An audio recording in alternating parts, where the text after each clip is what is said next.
Daniel chapter 6.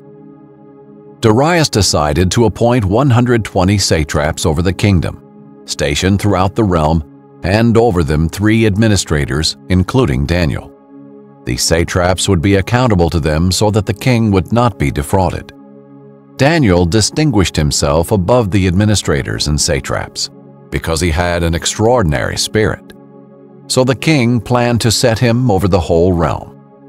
The administrators and satraps, therefore, kept trying to find a charge against Daniel regarding the kingdom. But they could find no charge or corruption, for he was trustworthy, and no negligence or corruption was found in him. Then these men said, "We will never find any charge against this Daniel, unless we find something against him concerning the law of his God." So the administrators and satraps went together to the king and said to him, "May King Darius live forever. All the administrators of the kingdom, the prefects, satraps, advisors, and governors have agreed that the king should establish an ordinance and enforce an edict that for 30 days anyone who petitions any god or man except you, the king, will be thrown into the lion's den. Therefore, your majesty, establish the edict and sign the document so that, as a law of the Medes and Persians, it is irrevocable and cannot be changed." So King Darius signed the written edict. When Daniel learned that the document had been signed, he went into his house. The windows in its upstairs room opened toward Jerusalem, and 3 times a day he got down on his knees, prayed, and gave thanks to his God, just as he had done before. Then these men went as a group and found Daniel petitioning and imploring his God. So they approached the king and asked about his edict.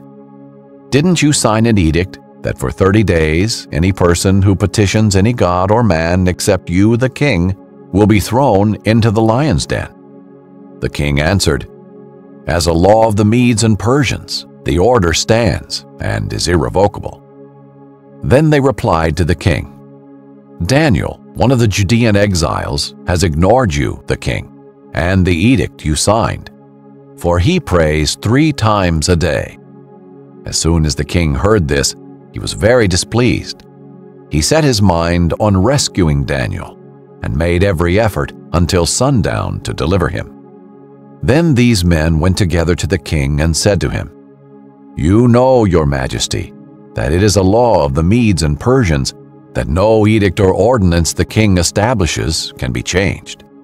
So the king gave the order, and they brought Daniel and threw him into the lion's den.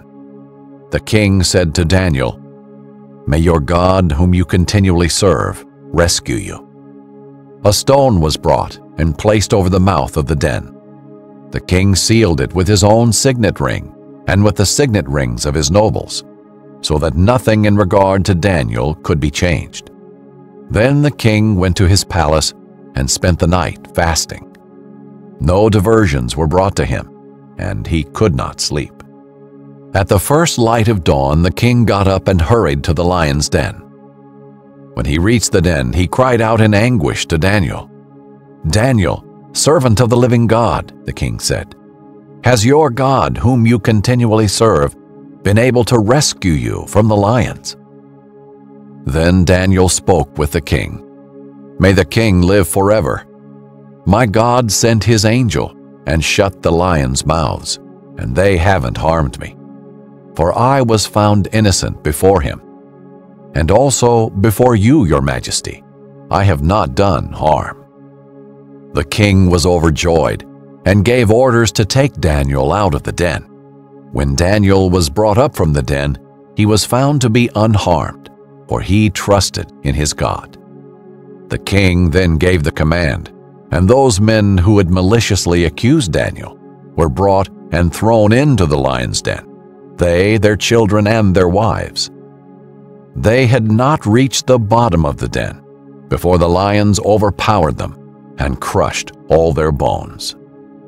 Then King Darius wrote to those of every people, nation, and language who live on the whole earth, "May your prosperity abound.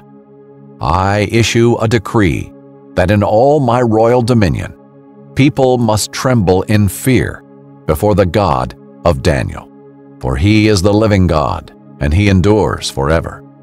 His kingdom will never be destroyed, and his dominion has no end. He rescues and delivers. He performs signs and wonders in the heavens and on the earth. For he has rescued Daniel from the power of the lions. So Daniel prospered during the reign of Darius and the reign of Cyrus the Persian.